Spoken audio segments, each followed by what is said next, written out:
Jumpa kembali di channel Tanpa Jejak. Kali ini, Mimin akan membawakan kisah horor di jam kantor. Walau berbagai kisah horor pernah dialami oleh sejumlah komisioner, rasanya susah menghubungkan cerita-cerita horor tersebut dengan logika. Tetapi memang tidak perlu menghubungkannya dengan logika, karena alamnya berbeda. Beda alam, beda hukum. Jadi tidak akan pernah terkait kecuali kita mempelajari hukum alam halus. Beberapa kali saya mengalami sesuatu yang tidak dapat dinalar selama jam kantor. Begitu juga sejumlah rekan kerja saya juga pernah sharing tentang pengalaman misterius di kantor.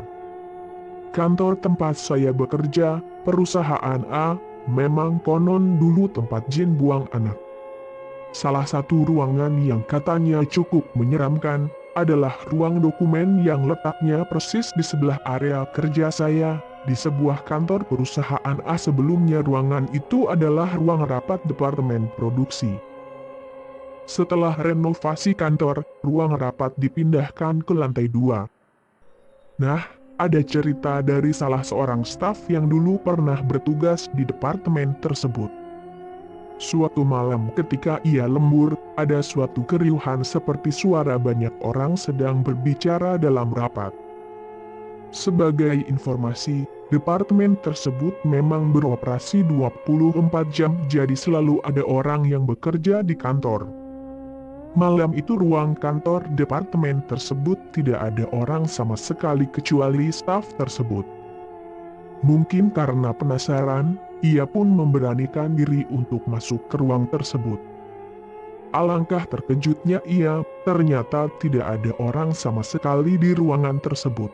Padahal sebelumnya ia jelas mendengar suara banyak orang berbicara. Di perusahaan yang sama, seorang cleaning service mengalami hal yang cukup mengusiknya. Ketika ia sedang mengepel sebuah ruang kantor, ia merasa telinganya ditiup oleh seseorang. Ia merasa seorang staf sedang iseng. Ternyata ketika ia menoleh tidak ada orang sama sekali. Seorang staf magang perusahaan A juga pernah mengalami kejadian aneh. Siang itu ia sedang bekerja dengan seorang temannya di sebuah ruang. Tiba-tiba ada suara benda seperti kelereng memantul-mantul di lantai. Ia bertanya ke rekannya apakah ia yang melakukan itu. Ternyata rekannya tidak melakukan apapun. Suara kelereng memantul terdengar jelas tetapi tidak terlihat wujud kelerengnya. Satu lagi cerita seram lainnya. Seorang rekan kerja saya pernah memanfaatkan waktu istirahat makan siang untuk tidur siang sejenak di sebuah ruangan kecil di bawah tangga. Karena tidak terdapat lampu, ruangan itu cukup gelap walaupun di siang hari. Saya tidak ingat cerita persisnya. Yang jelas ketika ia masuk ke ruangan itu, ia merasa ada orang lain yang juga berbaring di tempat itu. Rekan kerja saya mengira itu temannya. Tetapi anehnya sosok lain itu diam saja. Ketika rekan kerja saya memegang kepalanya, sosok itu diam saja. Ketika pintu ruangan dibuka, sebagian cahaya dari luar pun masuk. Ia terkejut bahwa tidak ada orang lain di ruangan itu. Saya sendiri punya beberapa pengalaman aneh di kantor. Tetapi saya ingin membagikan salah satunya saja. Waktu itu saya harus pulang terlambat. Ada tugas yang harus siap keesokan harinya. Kira-kira jam 19 saya mendengar orang bekerja di atas plafon ruang kerja saya. Saya mengira teman-teman departemen pemeliharaan sedang bekerja. Sebagai informasi, tim ini bekerja 24 jam yang terbagi dalam 3 shift. Di atas plafon ada suara seperti kabel-kabel yang ditarik. Di atas plafon ruang kerja saya memang menjuntai sejumlah instalasi kabel baik listrik, telepon, fire alarm dan sejumlah kabel lainnya yang tidak saya ketahui. Beberapa kali saya mendengar jelas teriakan beberapa orang di atas, seperti perintah seseorang terhadap orang lainnya. Nampaknya mereka cukup sibuk, pikir saya. Saya cuek saja dan melanjutkan pekerjaan saya hingga selesai. Keesokan harinya, saya bertemu dengan seorang tim administrasi Departemen Pemeliharaan membicarakan tentang sesuatu hal terkait pekerjaan. Tiba-tiba, saya ingat kejadian malam sebelumnya. Saya pun iseng menanyakan kepada rekan saya itu, pekerjaan apa yang sedang mereka lakukan malam itu.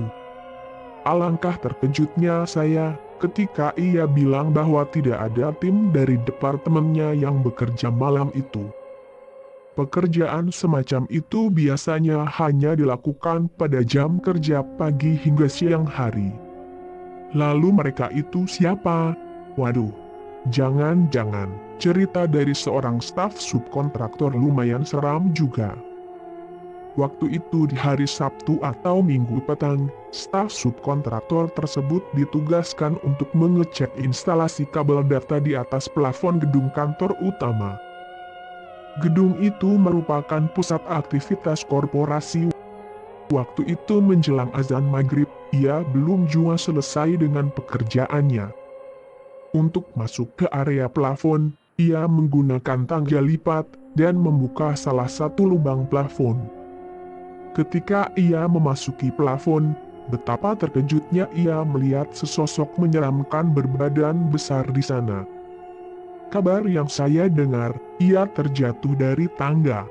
Mungkin karena terkejut. Syukurlah ia tidak mengalami cedera. Sepertinya pekerjaan dilanjutkan di hari lain. Tetapi, tiada yang lebih menyeramkan dari cerita seorang rekan kerja saya yang satu ini. Tetapi kejadiannya di sebuah gedung perkantoran di pusat kota. Sengaja nama kota tidak saya sebutkan agar tidak mengundang rasa penasaran.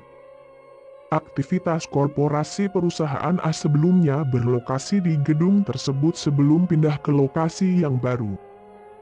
Malam-malam ketika di toilet, teman saya mengalami hal mengerikan.